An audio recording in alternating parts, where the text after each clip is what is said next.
China's comprehensive and continuous reforms serve as a great lesson for the African continent.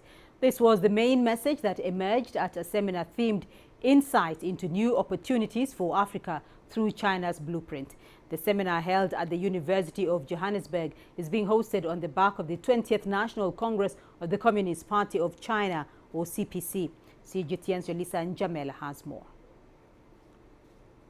This seminar in part seeks to shine the spotlight on South Africa's trade and economic relationship with China. It's also about highlighting the significance of the 20th National Congress of the Communist Party of China. For over 2 decades now, China and South Africa's diplomatic ties have strengthened. Over those years, the relationship between the two countries has grown strategically. Speakers at this seminar emphasized the importance of mutual relations and synergies between China and South Africa and the rest of the continent. Some speakers here believe that the comprehensive development that China is continuously embarking on is something that the African continent can emulate. The being people-centered comes central. Number 2, the reforms of the country itself from 1978. Opening up and understanding key and strategic areas of reforms. Infrastructure development, uppermost critical.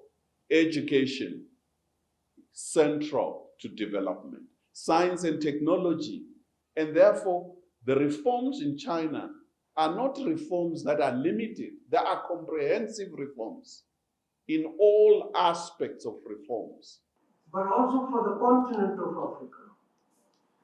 China becomes a very important partner in order to enable the rest of our continent to pursue the kind of economic and social policies that are not in the interest of external powers, but are fundamentally in the interest of the people of the continent.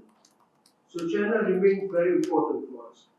Other speakers say it's time that the leaders from the African continent become clearer about who their friends are in terms of mutually beneficial relations. Africa at this particular moment continues, not as a decade ago, but still continues to read from the old book, our former colonizers, whilst in reality we eat from the new book, our friends from China. The University of Johannesburg is due to host similar seminars themed around China-Africa relations. Yolisa Njamela for CGTN at the University of Johannesburg in South Africa.